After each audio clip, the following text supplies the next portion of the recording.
Sebelumnya saya selamat malam. Terima kasih pada kesempatan ini. Selamat malam Pak Suwandi, Bu Sri Rahayu. Saya jadi kangen, udah lama nggak ketemu, pengen mampir ke UGM, Bu. Kemudian Pak Anwar, Pak Rifki, dan Pak Abimanyu. Selamat malam. Ya, saya akan mempresentasikan umbi porang berkualitas untuk menghasilkan glukomanan yang top grade. Ya, silakan Pak. Lanjut. Saya langsung saja melengkapi yang Ibu, karena sudah banyak yang diberikan oleh Ibu Rahayu. Saya langsung tidak membicarakan lagi apa itu glukomanan. Inti yang utama di sini adalah bahan bakunya adalah umbi porang. Dalam kondisi yang bagaimana sangat penting bisa mempengaruhi mutu dari glukomanan yang akan dihasilkan nanti. Karena pada dasarnya inti utamanya kita ingin menghasilkan glukomanan. Tapi glukomanan ini, untuk menghasilkan glukomanan yang berkualitas itu yang bagaimana? Kriteria apa yang sangat diperlukan dalam untuk kriteria glukomanan yang berkualitas itu? Nah, di sini juga mungkin untuk selama ini kita tidak istilahnya belum melihat adanya potensi yang lain ya, karena glukomanan ini dalam arti sangat multifungsional dan banyak manfaatnya, tetapi ada limbah yang kita tidak lihat. Sebenarnya ini bukan limbah, juga sumber pati, sumber protein dan sumber selulosa yang juga dapat dikembangkan nantinya. Ya, selama ini mungkin jutaan ton hilang, bisa mencapai 50%.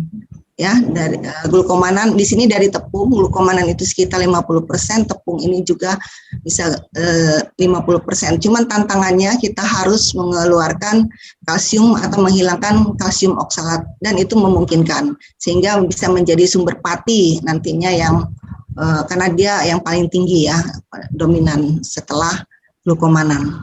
Nah, untuk kita ketahui bahwa umbi porang ini sebenarnya semuanya isinya air ya. Hampir 80-87% adalah air, sehingga bahan padatan di mana terdapat glukomanan di situ adalah sekitar mungkin ini kalau 80% ini biasanya yang sudah lama dipanen ya dan dibiarkan gitu. Jadi ada penurunan air pada bahan baku tersebut. Sepanjang bahan baku tersebut umbi ini tidak rusak, itu istilahnya masih sangat baik glukomanannya. Kalau kita panen pada saat dorman ya, karena kalau dorman itu kondisi yang paling maksimal glukomanannya. Kalau sudah menjadi vegetatif itu akan digunakan untuk pertumbuhan vegetatifnya. Nah, untuk disadari bahwa yang kita bawa ini umbi ini adalah kadar air yang besar, jadi sekitar 13 sampai kalau memang kering itu 20% kita adalah bahan padatannya. Nah, setelah kita olah nantinya menjadi chip, irisan porang yang kering, biasanya diiris ya. Ini saya secara garis besar saja dulu. Nah, ini isinya dari porang chip kering ini, kadar airnya kurang lebih yang aman untuk disimpan. Itu adalah kalau dia tidak pengeringan yang bagus itu adalah kecil dari 12%, sesuai dengan SNI yang telah dipaparkan oleh Ibu Sri Rahayu tadi. Lalu glukomanan ini bisa mencapai 49 sampai ada beberapa 70% sebenarnya. Selebihnya adalah apa? Adalah pati. Pati itu bisa mencapai 30%. Kalau ini 60%, ini bisa mencapai 30%. Lalu ada protein sejumlah kecil 5%. Ya. Lalu serat selulosa yang juga potensi sebagai serat pangan, walaupun kita konsumsinya nggak terlalu banyak seperti serat pangan yang larut air ya. Ini pun bisa dimanfaatkan nantinya sebagai serat. Nah, di sini sebenarnya potensi ya yang ada pada chip. Nah, untuk ke depan kalau memang 2-3 tahun ternyata ini nanti akan dimanfaatkan tepung non glukomanan sebagai sumber pati juga. Karena selama ini nggak dilihat, karena yang dilihat glukomanannya yang miracle, yang dalam arti manfaatnya sangat, sifat fungsionalnya sangat bagus. Nah, patinya kita lupakan di sini. Tapi tidak menutup kemungkinan ini akan menjadi sumber yang besar ya untuk pangan juga. Sepanjang harus ya diproses lagi. Nah, oke. Potongan untuk mendapat ini kandungan daripada chip. Ya, nah setelah digiling itu dia akan menjadi tepung. Tepung ini campuran, isinya adalah glukomanan dan tepung non glukomanan yang saya katakan tadi adalah ada isinya pati, selulosa, protein, abu, ada lemak sedikit tapi tidak signifikan, bisa hilang selama proses pengolahan. Nah, kadar airnya 12%. Nah, jadi kalau kita lihat nanti kita hasilnya di sini. Glukomanan itu sendiri setelah kita pisahkan ya itu masih bentuk glukomanan yang kasar. Lebih lanjut nanti baru diolah lagi menjadi glukomanan yang dipurifikasi dan dimurnikan. Nah, untuk mendapatkan apa yang dikehendaki oleh pabrik, karena selama ini atau yang sekarang ini baru adalah yang kita ekspor hanya dalam bentuk chip.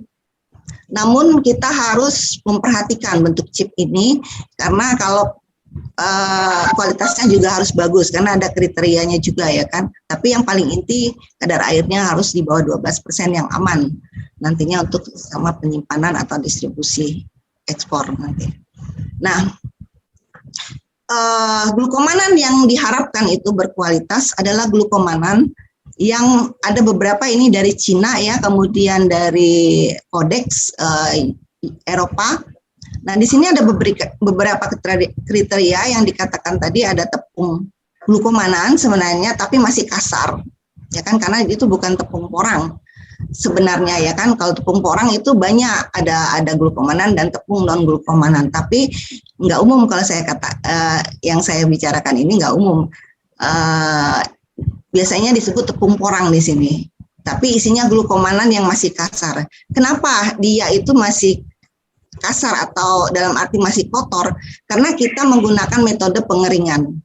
Nah, metode pengeringan dengan cara kering itu setelah kita iris ya, kita keringkan, sebenarnya dalam umbi ini kan tersebar yang namanya glukomanan, dan di antara glukomanan tersebut ada pati, protein, kalsium oksalat ya, abu ini sebenarnya sebagian besar adalah kalsiumnya adalah dalam bentuk kalsium oksalat ya, itu berbentuk jarum dan multi jarum ya, dia di situ yang menyebabkan sehingga kita kalau terkena akan gatal, dan juga untuk kesehatan memang dia tidak berdampak langsung ya, kalau seandainya kalau diolah itu dia akan berubah bentuk sehingga nampaknya tidak begitu gatal ya, tetapi kandungannya masih banyak kalau masih salah kita mengolahnya. Nah, dampaknya ya nanti setelah berapa tahun kita konsumsi, kita kerusakan organ-organ, terutama batu ginjal yang biasanya itu juga disebabkan oleh kalsium oksalat ya. Dan kandungan kemih ya, seperti itu kita akan mengalami bisa gagal kerusakan. Nah, ini yang menjadi kendala dalam pengolahan. Nah, yang diharapkan ini beberapa kriteria, ini adalah yang untuk glukomanan kasarnya sebenarnya yang disebut dengan tepung konjak ya, yang selama ini, tapi itu adalah glukomanan tapi dalam bentuk kasar. Kenapa dia masih kotor? Secara alami sebenarnya dia itu kalau kita iris dia akan bentuknya adalah bening ya, butaran kristal yang bening. Nah, tetapi karena pengeringan sehingga bagian yang lain di sekitar glukomanan itu melekat menjadi kuat. Nah, sehingga kita perlu membersihkannya kembali gitu ya. Nah, sehingga hasilnya di sini kotor ya. Jadi untuk syarat di mana untuk tepung itu hanya 75% untuk Codex ya. Nah, tetapi ini perlu purifikasi, pemurnian, belum dapat dikonsumsi, dan kita juga belum mengolahnya menjadi glukomanan yang murni yang di sini, sehingga kita selama ini sebagian hampir 99% itu adalah dalam bentuk chip diekspor. Nah, baru tahun lalu ada beberapa, misalnya APK itu sudah memproduksi tepung. Kalau Ambiko memang dia pengolahan ya. Nah, bentuk tepung yang dikatakan di sini adalah tepung porang atau yang disebut dengan glukomanan, atau yang sebenarnya itu glukomanan yang masih kotor. Nah, itu kita ekspor, lalu negara pengimpor itulah dipurifikasi, lalu kita beli lagi. Baru setelah itu didistribusikan, digunakan untuk pangan. Yang kita beli itu adalah dari beragam ya, bisa glukomanannya 60 sampai 70%. Untuk sementara ini sekitar 70-75% ya. Nah, itu akan dimurnikan menjadi 90% kalau untuk menjadi glukomanan yang murni. Atau kalau Eropa lebih tinggi 95%. Nah, ini komponen utama. Tapi harus diingat juga, glukomanan yang tinggi harus diimbangi. Yang penting, sangat penting adalah viskositas. Untuk glukomanan yang tinggi belum tentu viskositasnya tinggi kalau pengolahannya juga tidak tepat. Dalam arti, tapi untuk syarat ini sudah masuk 32.000 CPS, centripoise, atau 20.000, 22.000, dan ada yang 30.000. Oke, nah kalau glukomanan itu bersih 90-95%, ini contohnya saya ini punya pabrik yang sekarang lebih bersih ya. Dalam arti karena mereka ada pencucian, setelah pencucian kemudian sedikit brushing, pengupasan yang bagian-bagian yang kotor, sehingga hasilnya dia glukomanannya lebih bersih, dan tepung yang dihasilkannya juga yang istilahnya residunya itu juga bersih, sehingga itu bisa dimanfaatkan. Tetapi kalau dari petani masih beragam sekali, ada yang tidak mencuci. Nah, itu yang untuk ke depan itu nggak bisa lagi kalau tidak mencuci. Nah, itu perlu sekali dilakukan pencucian di awal ya. Nah, ini dia sudah bening. Nah, setelah ini dipurifikasi, ini nanti akan istilahnya dapat yang kasar. Glukomanan ini putih sekali, ini kita bisa mencapai lebih dari 90%, 95% ya. Ini bisa kita capai. Nah, ini yang sudah bentuk tepung. Nah, kalau ini murni, hasilnya adalah larutan glukomanan yang bening transparan. Ini kalau kurang bening ini karena ini sangat bukan karena tidak bening, tapi ini sangat kental. Kentalannya sangat tinggi. Nah, alhamdulillah punya kita itu lebih tinggi ya dibanding dengan syaratnya seperti ini. Tapi nanti saya bicara lebih lanjut karena bisa beragam, bisa hasilnya viskositas rendah walaupun glukomanannya yang tinggi. Jadi yang penting diperhatikan kandungan glukomanannya dalam untuk yang diminta pabrik, pasti yang kalau untuk langsung dikonsumsi itu lebih dari 90%. Ya, kemudian yang aman ya, kemudian viskositasnya yang tinggi. Karena kalau dia bersih, dia akan menghasilkan cairan sol atau namakan sol glukomanan yang bening.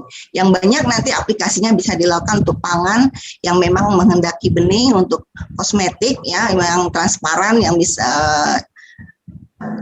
dan tidak mempengaruhi warna di sini ya. Jadi memang ada beberapa, kalau seandainya dia kotor masih ada pati, dia akan keruh seperti susu. Nah, ini istilahnya pemanfaatannya akan kurang. Oke, silakan Pak. Lanjut. Nah, ini standar glukomanan lebih detail lagi yang dari Kementerian Cina, Pertanian Cina, di mana dia juga kalau dalam bentuk granul atau butiran yang didapatkan, dia menghendaki itu tidak lumping. Jadi tidak, istilahnya dia masih bentuk granul-granul yang bagus. Tuh. Tapi kita belum sampai ke sini ya.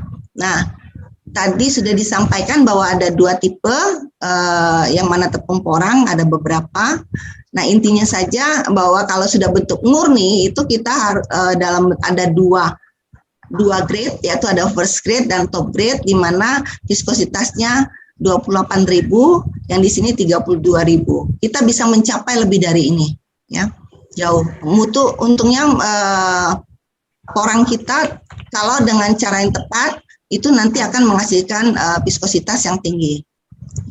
Kemudian yang penting lagi, sulfur masih ada beberapa ada batasan ya, masih bisa karena ada beberapa misalnya pengeringnya itu dilengkapi dengan gas sulfur dan yang sudah itu dikontrol, itu masih bisa diterima supaya nanti hasil tepungnya tidak terlalu hasil tepungnya akan bagus bersih ya. Tapi harus menjaga apa istilahnya batasan sulfur yang masih ditolerir. Nah, kita sendiri sudah menghasilkan glukomanan ya dengan kadar kalau dia masih dalam arti basah, bukan dalam arti masih bentuk granula butiran, itu sudah bisa mencapai ini rata-rata ya sebenarnya 92% dan kalau sudah penggilingan bisa di atas 96% di sini. Nah, pati dan protein tidak terdeteksi, kadar abunya sangat kecil 0,03%. Lalu viskositasnya bisa mencapai 84-98 sekitar 85 ini salah 85.000 ya 85.000 centipoise. Ini ada kesalahan saya dan bahkan ada yang bisa mencapai 100.000. Saya pernah menghitung tapi error viskometer saya, lalu saya ganti spindle yang lebih kecil karena dia sangat kental sekali. Ya, nah kelarutannya dia akan lebih meningkat ya di sini dengan kalau sudah digiling menjadi 80 mes. Memang kelarutan itu yang sangat baik itu sekitar 100 mes ya, karena kalau terlalu kecil lagi di atas 120 dia akan mengalami di luarnya dia akan terkena air tapi dalamnya enggak. Nah, itu akan bisa menghambat dalam kelarutan. Seterusnya, setelah kita tahu tadi kriteria-kriteria yang harus kita dapatkan supaya menghasilkan suatu produk yang dalam arti glukomanannya tinggi, viskositasnya juga tinggi dan dengan glukomanan yang di atas 95% itu cenderung senyawa impurities yang lain itu akan hilang. Nah, glukomanan yang kita hasilkan itu akan bening dan bisa aplikasinya luas di sini, baik untuk pangan, kesehatan, kosmetik maupun untuk farmasi ya di sini. Nah, di sini saya mencoba yang selama ini dilakukan oleh pabrik yang secara komersil di mana umbi porang akhirnya menjadi butiran glukomanan yang bersih atau tepung glukomanan yang bersih. Di sini mencapai di atas 90% karena yang top grade itu cukup 90%, lebih tinggi akan lebih baik. Tapi itu sudah mencapai top grade kalau sudah kriteria minimal 90%. Nah, untuk mendapatkan glukomanan dengan kualitas yang bagus itu karena ini inti segala-galanya ya. Kalau kita sudah bisa mengolah menjadi glukomanan, berarti kita bisa mengaplikasikan, memodifikasi atau mengembangkan produk dengan gampang. Ini intinya. Intinya kita kalau sudah bisa menghasilkan tepung glukomanan, memang kita tidak rekomendasikan. Kalau saya lebih cenderung pakailah glukomanan. Nanti kita murnikan. Sekarang ini mungkin masih dalam bentuk dalam arti untuk pabrik ini sudah bagus ya. Mungkin tapi ini baru 70%. Tapi ini bisa dimurnikan kembali ya sehingga menghasilkan yang bersih nantinya. Tapi untuk ini sementara saya masih ada campuran kadang-kadang selulosa. Tapi selulosa itu juga aman ya dibandingkan dengan kalsium oksalat. Kalsium oksalatnya sudah hilang, tapi kadang-kadang masih ada selulosa. Enggak, itu nanti bisa kita pisahkan. Nah, untuk menghasilkan ini syarat utama adalah umbi porangnya harus berkualitas. Kenapa? Itu bisa dari bibit. Bibit pun ini beragam ya, karena sementara ini saya kebetulan, ini saya menggunakan dari Kelangon sampai 2 tahun terakhir, setahun ini baru saya ambil lokal. Karena lokal ternyata di Palembang banyak sekali ya, di hutan-hutan, nah itu digunakan sebagai bibit. Mungkin karena umurnya baru satu tahun, itu saya melihat viskositasnya untuk rendemennya ya oke ya, mencapai ya sedang lah ya. Namun untuk viskositasnya itu rendah. Nah, di sini umur panen ini sangat penting. Dulu juga saya pernah di daerah di Jogja itu pada saat itu masih baru berumur 1 tahun, baru juga dia nanam. Nah, itu juga viskositasnya yang sangat rendah, jauh sekali, di atas 15.000, di bawah 15.000 ada kalau dia masih umur muda. Nah, padahal viskositas merupakan satu kualitas karakteristik yang harus dimiliki, yang tinggi ya. Kemudian kerusakan. Nah, kerusakan kalau misalnya pabrik mendapat yang istilahnya umbi yang rusak, ini tentu saja akan mengurangi rendemen yang dihasilkan ya kan. Nah, namun kalau tidak rusak, justru yang disimpan itu saya melihat rendemennya lebih tinggi, karena ya memang dalam arti kadar airnya rendah, tapi dalam satuan butuh umbinya dalam jumlah lebih besar, tentu saja mendapatkan glukomanan yang tinggi. Saya perkirakan bahwa memang dia hanya menggunakan yang senyawa yang lebih sederhana ya, mungkin dia menggunakan pati atau gula sederhana untuk setelah pasca panen. Sementara untuk glukomanannya nampaknya karena itu polimer, mereka tidak menggunakannya. Mereka umbi ini tidak menggunakannya dalam mempertahankan setelah pasca panen. Nah, ini penting sekali untuk mendapatkan umbi yang bagus, bibit maupun umur panen. Nah, mungkin ini selain dari Kelangon. Nah, ini saya betul-betul Kelangon pada waktu S3 saya beruntung sekali waktu itu, sampai berapa tahun terakhir juga saya minta kirim di situ. Saya bandingkan dengan hasil yang saya setahun ini, itu viskositasnya jauh sekali rendah ya, tapi yang di Kelangon tinggi sekali. Tadi bisa mencapai sampai 80 sampai 100 CPS. Nah, yang penting untuk ke depan itu harus ada pencucian. Mau tak mau kita harus ada pencucian, karena kita nanti kalau memang ingin menghasilkan pati porang juga atau produk yang lain itu harus bersih. Nah, pengupasan ini penting, atau kalaupun tidak dikupas itu dia paling pengikisan ya, bagian-bagian yang jelek itu dibuang. Nah, ini sangat penting supaya mendapatkan glukomanan yang bersih dan juga pati yang bersih. Lalu pengeringan yang saya katakan ada yang menggunakan SO2 itu tidak masalah sepanjang tidak melebihi batas maksimal. Nah, lalu pengeringan. Nah, pengeringan ini beragam. Pengeringan ini beragam. Ada pengeringan matahari, ada dengan oven. Tentu saja secepatnya itu lebih baik. Pengeringan matahari tadi sudah disampaikan, ini banyak sekali kendala. Mungkin dengan sistem pakai dom atau tadi ada bantuannya dari perindustrian, itu akan lebih bersih. Dan kalau hujan juga kendala, kalau hujan itu terkena air lagi, dan itu tumbuh mikrobia, dan kadar airnya juga susah untuk mencapai 12%. Nah, itu makanya kemarin yang ekspor terkena belatung, dan ini akan sangat bahaya pasar kita kalau kita mengalami demikian lagi. Kita harus menghasilkan produk yang bersih dan sampai di sana aman ya. Nah, kemudian setelah pengeringan kita mendapat irisan chip yang bersih kalau seandainya semua tadi dikendalikan. Nah, irisan ini kita lakukan penggilingan, biasanya digiling lalu dipisahkan antara bagian non glukomanan dengan glukomanan dengan cara, karena bagian yang non glukomanan itu mudah sekali digiling, sementara glukomanan itu sendiri berupa butiran-butiran kecil yang tidak mudah digiling ya. Jadi dari sifat fisiknya aja itu sudah berbeda, dan ukurannya lebih besar sehingga bisa dipisahkan dengan cara seperti ini ya. Nah, akan didapatkan, ini salah ya posisinya ya, ini saya akan didapatkan granula glukomanan yang kasar, yang mana dikatakan tadi dengan proses pengeringan bahwa bagian-bagian yang lain itu bisa melekat di permukaan glukomanan sehingga glukomanan itu masih kotor.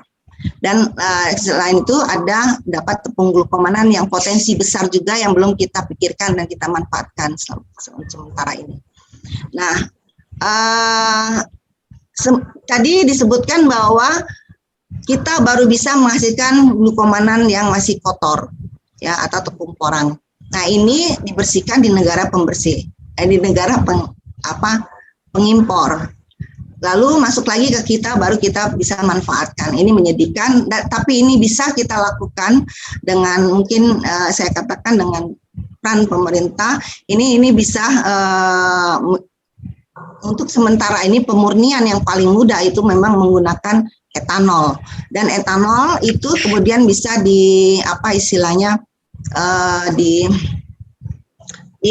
kembali diuapkan dan ini akan bebas residu dari etanol. Dan tadi disebutkan selama kita kalau menggunakan yang sintetis itu tidak haram, arti dan juga akan hilang etanolnya.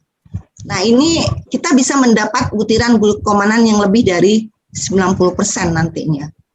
Jadi proses ini sebenarnya kita sayang sekali tidak lama proses ini, dan ini akan lebih mudah dan tidak susah sebenarnya. Nah, ini perlu dukungan karena kita juga terbatas dengan bahan baku daripada etanol juga, ya. Nah, ini kuncinya di situ. Nah, setelah mendapat ini baru penggilingan. Nah, di penggilingan ini juga akan mengalami agak sedikit karena selama ini yang kita proses baru dalam arti bentuk granula, ya, granula kecil, di mana sebagian besar itu sekitar 50 mes, lalu 60 mes.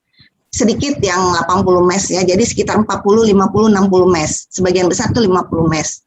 Nah, ini perlu kita kecilkan. Di sini kendala penggilingan ini angel, namanya ini angel banget.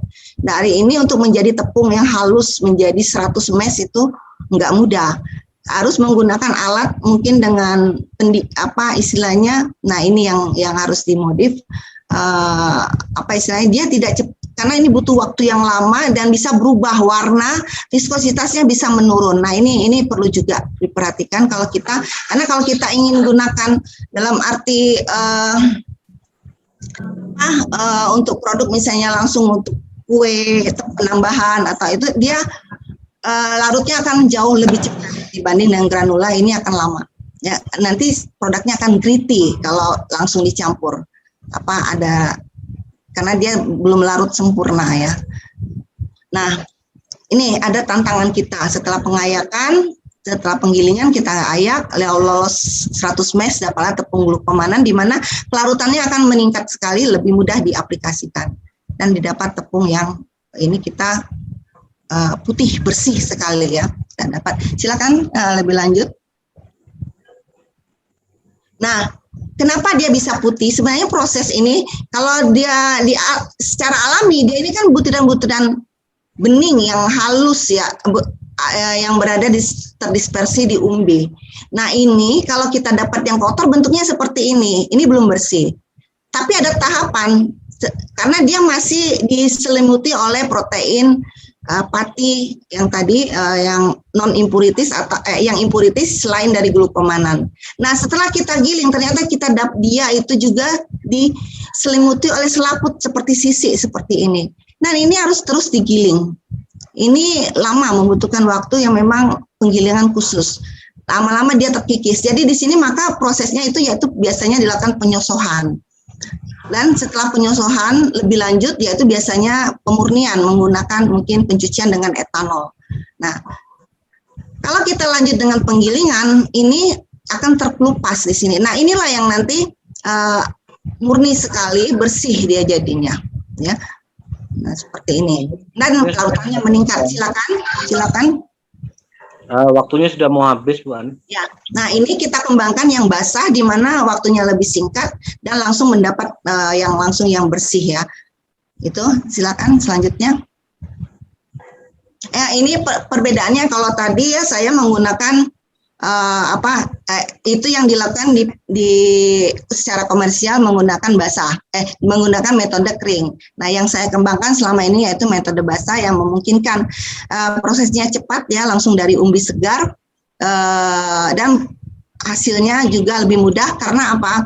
Karena dia secara alami sebenarnya butiran-butiran yang bening, ya, bersih dan belum yang komponen yang di sekitarnya tidak melekat kuat, sehingga pada saat segar itu lebih mudah kita pisahkan antara glukomanan dengan non glukomanan. Namun memang ada kendalanya menggunakan solvent yang cukup banyak.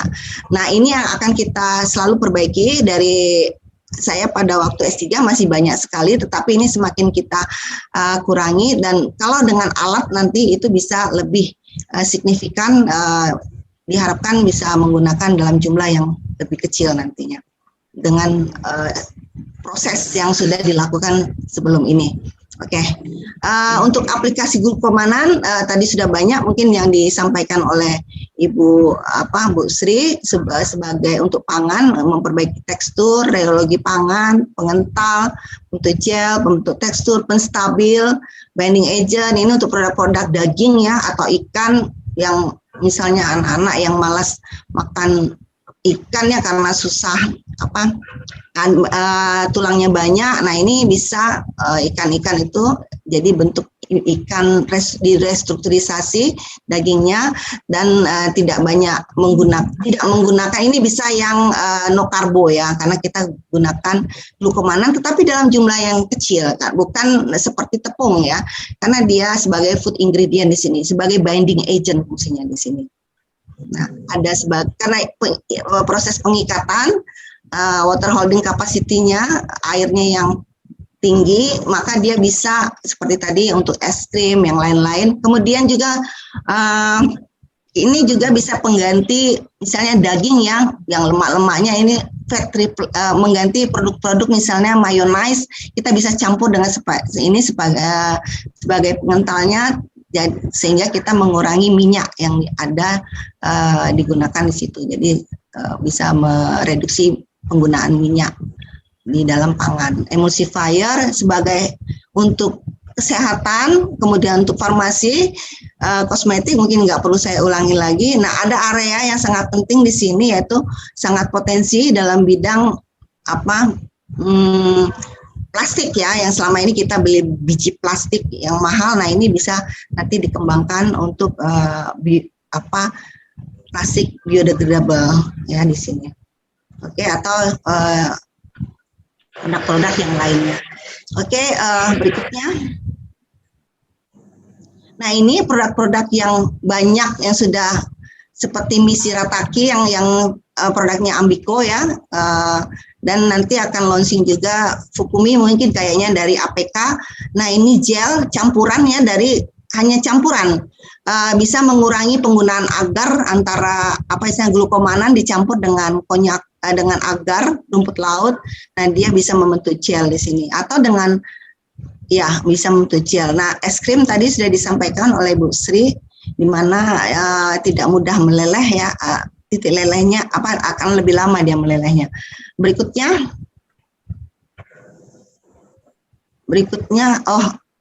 lanjut lewat. Nah, ini yang selama ini dikembangkan, kita bisa buat sendiri sebenarnya yang seperti ini. Ini kalau dengan glukomanan yang bersih, ini akan bening. Dan putih ini karena penggunaan kalsium ya. Jadi yang mengkontribusi agak sedikit putih ini adalah dari kalsium. Nah, ini bisa divariasi produk-produk daging ya, sosis. Nah, kalau Palembang mungkin pempek ya, untuk yang bisa ada daging yang bisa pada saat dia terjadi retrogradasi, dalam arti kalau dingin itu mengeras, nah kita bisa tambahkan glukomanan karena dia bisa mengikat air, sehingga setelah dingin itu juga teksturnya masih enak. Nah, ini yang saya coba sendiri ya, ini anggap saja ini daging pengganti yang tidak no kalori ya, tidak no kolesterol. Nah, ini mie-nya Mishirataki. Nah, ini bisa Bapak Ibu buat sendiri sebenarnya. Berikutnya, ya ini produk-produk, contoh-contoh produk. Nah, ini yang untuk juga spong untuk pembersih muka ya, di sini. Nah, ini modif dari, mungkin kita tambah kalau kita dari mie, ini mie ya, bisa juga untuk tambahan ya, sebagai food ingredient di situ. Saya kira ini yang terakhir. Terima kasih. Coba sekali lagi. Ya ini beberapa publikasi yang sudah saya lakukan ya, yang berkenaan dengan glukomanan dan juga produknya. Demikianlah dan ada paten juga ya, di mana dari granula tadi bisa untuk menghasilkan 100% yang tanpa istilahnya mengurangi viskositas daripada glukomannan tersebut. Demikianlah semuanya, nampaknya sudah saya presentasi, Pak.